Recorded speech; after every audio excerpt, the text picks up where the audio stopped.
तेरी मेहरबानी का प्रभु है बोझ इतना, तेरी मेहरबानी का है बोझ इतना, उसी को निभाने के मैं काबिल नहीं हूँ। सुंदर साधक कहता कि प्रभु तेरी बहुत कृपा है इस जीवन में, तूने जितना इस माया रूपी संसार में दिया है वो पर्याप्त है, अब और ज्यादा तू दे देगा तो उस बोझ को उठाने के काबिल मैं नहीं हूं। हम कहते हैं ना जीवन में कि साईं उतना दीजिए जाको कुटुंब समाए, उतना ही प्रभु दीजिए जितने में मेरा कुटुंब मेरा परिवार का भरण पोषण आनंद से चलता रहे। बस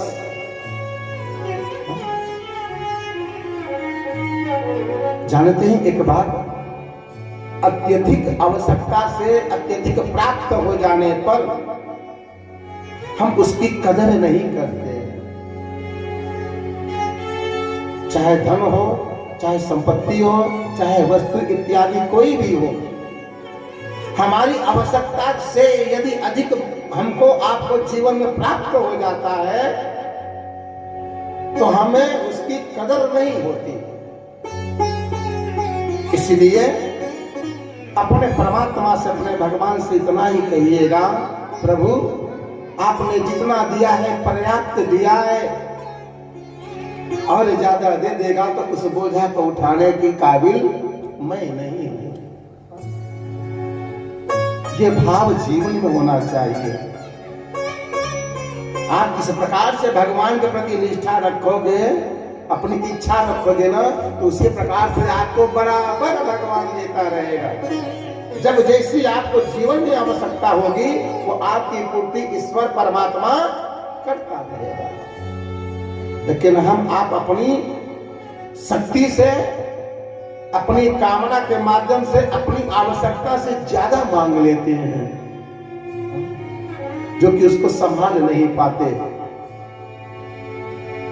कम रहेगा, थोड़ा रहेगा, परमात्मा से लगन जुड़ा रहेगा, नाम जुड़ा रहेगा, याद बनी रहेगी। ज्यादा आवश्यकता से प्राप्त हो जाने पर माया में लिपट जाते हैं और परमात्मा का ध्यान, परमात्मा की भक्ति धीरे धीरे समाप्त हो जाती है, छूट जाती है। लगन लगा रहना चाहिए परमात्मा से, जीवन में संतोष करके चलना चाहिए कि प्रभु जितना दिया है पर्याप्त दिया है। आनंद के साथ ये जीवन बीतता रहे, प्रसन्नता के साथ कुटुंब परिवार आनंद में रहे, इससे बड़ी कृपा और क्या हो सकती है। हम कहते हैं जीवन में कि भगवान की कृपा नहीं है पंडित जी, हम रोज पूजा पाठ करते हैं, रोज व्रत अनुष्ठान करते हैं, लेकिन भगवान की कृपा ही नहीं होती। अब कैसे करेगा भगवान कृपा? आपको सुंदर आंखें दिया है, सुंदर हाथ दिया है, सुंदर चलने के लिए पांव दिया है, बोलने के लिए सुंदर जीवा परमात्मा ने दिया है। हम रात को सोते हैं, सुबह में उठ के चल देते हैं, हम रात्रि में जो भोजन पाते हैं वह हमारा सुबह में पच जाता है। क्या ये परमात्मा ने नहीं दिया तो और कौन दिया है? क्या ये भगवान की कृपा नहीं तो और क्या है? सर्वदा भगवान की कृपा होती है, बस हमको आपको उसका ध्यान नहीं होता, ज्ञान नहीं होता। हम किसी के सहारे नहीं चल रहे हैं, हम किसी का दामन पकड़ के नहीं चल रहे हैं, किसी का सहारा लेकर के नहीं चल रहे हैं। भगवान अपनी इच्छा से चलायमान रख रहा है। क्या ये जीवन में कम भगवान ने दिया है? अरे भगवान के लिए तो वो कहे जिसको पांव नहीं दिया है, जिसको बोलने के लिए जीवा नहीं दिया है, जिसको कर्म करने के लिए हाथ नहीं दिया है, वो भगवान से फरियाद करे तो मानने की बात है। हमको वाक्य परमात्मा ने पूर्ण दिया है, उसमें ही आनंदमय रहे। आइए इसी भाव से हम आप भगवान की सुंदर पावन कथा में प्रवेश करते हैं। कल की कथा में हम आप बड़े प्रेम श्रद्धा भक्ति के साथ भगवान की कथा को विश्राम दिए। कि कथा चलते चलते हमारे 88,000 ऋषि गण समाज के साथ में गुरुदेव विश्वामित्र जी राम लक्ष्मण जी को लेकर के और कहा पधारे, मिथिला नगरी के रंग भूमि में। रंग भूमि आए दो भाई, अस सुधि सब पुरवासी न पाई। धाये धाम काम सब त्यागी, मनहु रंग निधि लूटन लागी। जाकी रही भावना जैसी, प्रभु मूरति देखी तिन तैसी।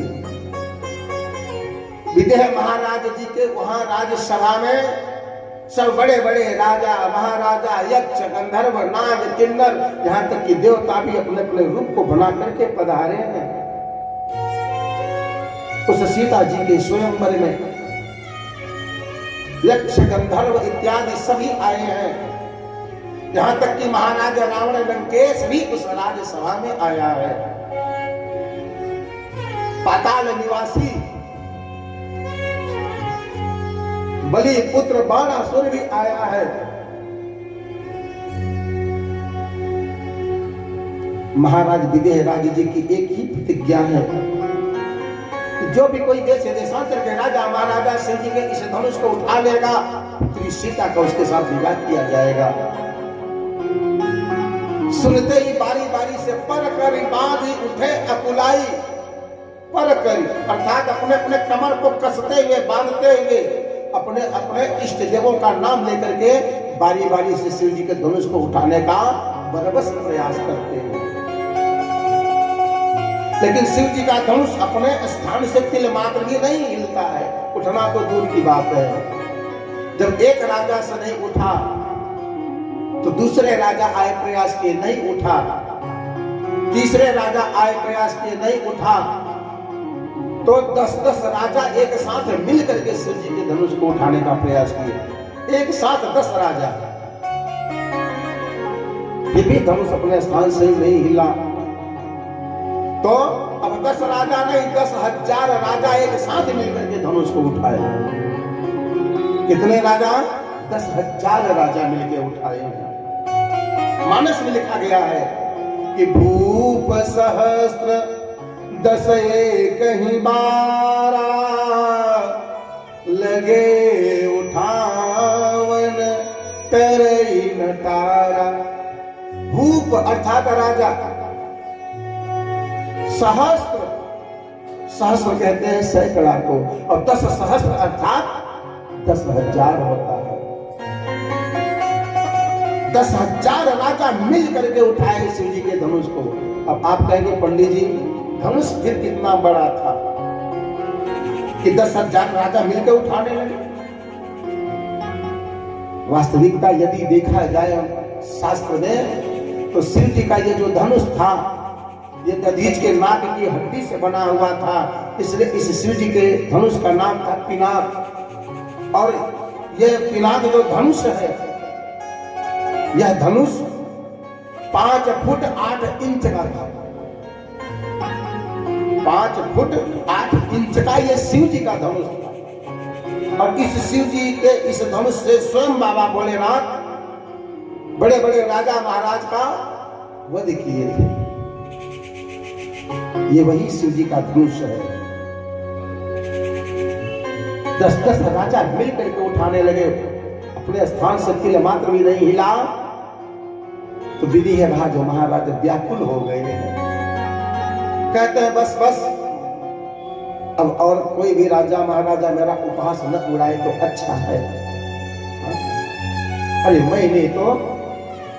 मैंने तो इस शिव जी के धनुष को उठाने की केवल मात्र प्रतिज्ञा की थी, लेकिन इन बड़े बड़े राजा महाराजा में इसमें किसी में भी इतनी शक्ति नहीं, ताकत नहीं, बल नहीं जो शिव जी के धनुष को उठाना तो दूर तिल मात्र हिला भी सके। अपनी अपनी वीरता की बड़ी बड़ी बातें करने वाले राजा महाराज, मैंने तो केवल शिव जी के धनुष को उठाने तक की प्रतिज्ञा की थी, लेकिन किसी में इतनी शक्ति नहीं कि शिव जी के धनुष को तिल मात्र हिला सके। क्या सबके बल, सबकी शक्तियां छीन हो गई, समाप्त हो गई है? मुझे ऐसा लगता है कि अब ये धरती वीरों से विहीन हो गई है, खाली हो गई है। अब इस धरती पर कोई वीर नहीं रहे, केवल वीरता की बातें करने वाले शेष रहे हैं। पुत्री सीते, पुत्री सीते, मैं तेरा अपराधी हूं। यदि मैं इस धनुष की प्रतिज्ञा, इस धनुष निमित्त प्रतिज्ञा न किया होता तो हे पुत्री तेरा विवाह मैं कब का करवा दिया होता। लेकिन मैं प्रतिज्ञा से बंधा हुआ हूं, मुझे क्षमा करना पुत्री। यदि मैं अपनी प्रतिज्ञा को तोड़ता हूं तो कुल का कलंक कहलाता हूं, और यदि मैं अपनी प्रतिज्ञा को निभाता हूं तो तू आजीवन कुमारी रहेगी। मुझे ऐसा प्रतीत होता है पुत्री कि विधाता ने तेरे लिए वर नहीं बनाया। व्याकुल हो गए विजय महाराज जी, और भला क्यों न हो, जिसके घर में एक बेटी हो और वो बेटी सयानी हो गई हो तो पिता को बड़ी चिंता होती है उसके विवाह के लिए। पिता की रात की नींद, जीवन का चैन समाप्त हो जाता है जब तक वह पुत्री का विवाह नहीं कर लेता। आज यही सोच करके महाराज श्री जनक जी व्याकुल हो गए हैं, मैं क्या करूं। कहते हैं महाराज जनक जी कि तजहु आस निज निज गृह जाऊं। हे समस्त राजा महाराजा, मुझे विश्वास हो गया है कि इस पृथ्वी पर अब कोई वीर नहीं रहे, इसलिए अपनी अपनी इच्छा को, अपनी अपनी कामना को समाप्त करके अपने अपने निज गृह आश्रम को वापस चले जाओ, क्योंकि लिखा न विधि में देहि विवाह। क्योंकि विधाता ने मेरी वैदेही सीता के लिए वर ही नहीं लिखा है।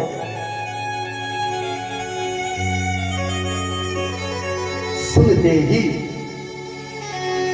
जिस राज सभा में क्षत्रिय कुल का एक भी बालक बैठा हो, वहां पर यदि कोई वीरता की बातें करे तो भला लक्ष्मण जी कैसे चुप रह सकते हैं। माखे लखन कुटिल भई भाव है। सुनते ही लक्ष्मण जी की बाह भुजाएं फड़कने लगी, मानो आंख से लाल अंगारे भभकने लगे। भृगुटी आंखों के ऊपर की भौं टेढ़ी हो गई, क्रोध से भर गए लक्ष्मण जी और अंग फड़कने लगा। खड़े होकर के लक्ष्मण जी कहते हैं बस महाराज, बस करिएगा, इसके आगे अब आप और भी कुछ नहीं कहिएगा। महाराज आपको किसने अधिकार दिया है कि अपनी राज्यसभा में समस्त राजा महाराजाओं को बुला करके आप इस प्रकार उनका अपमान करो? किसने आपको अधिकार दिया महाराज? अपने राज्यसभा में बुलवा करके सब देश देश के राजा महाराजाओं का इस प्रकार आप अपमान कर रहे हैं, आपको शोभा नहीं दे रहा महाराज। आप शायद यह भूल रहे हैं कि जिस राज कुल में, जिस राज सभा में क्षत्रिय कुल का एक भी बालक बैठा हो महाराज, वहां पर वीरता की बातें नहीं करते। जिस धनुष की बात आप कर रहे हो महाराज, भैया राम जी के चरणों की आज्ञा प्राप्त हो जाए तो मैं इस धनुष को उठाऊं और सहस्त्र कोस सैकड़ों दूर लेकर के दौड़ जाऊं। महाराज गिरिराज, जिस धनुष के लिए आप इतने व्याकुल हो रहे हो, भैया राम जी की निमित्त आज्ञा मात्र मिल जाए तो मैं इस धनुष को गेंद की तरह उछालूं और सैकड़ों बार इसको पृथ्वी पर उठा के पटकूं। महाराज जैसे एक मदमस्त मतवाला हाथी कमल पुष्प की नाल को, डंटी को पकड़ करके सूर्य में लपेट करके उखाड़ कर फेंक देता है, उसी प्रकार से मैं धनुष को उठाऊं और आकाश में उछाल दूं। विश्वामित्र जी समझ गए कहते हैं राम, ये शेष है और ये शेष कुपित तो हो गए हैं। राम, इन्हें शांत कराओ। ये जो कह रहे हैं ये सब संभव कर सकते हैं, असंभव इनसे कुछ भी नहीं है। क्योंकि जो काम होने वाला है वो कहीं दूसरा न हो जाए। हाँ? काम आपको करना है। अब कुपित होकर के ये आपके भैया उठ गए हैं। इन्हें शांत कराओ राम। इशारे से जब गुरुदेव भगवान ने राम जी से कहा तो बड़े भाव से राम जी अपने स्थान से उठे हैं। अरे शयन रघुपति लखन निवारे।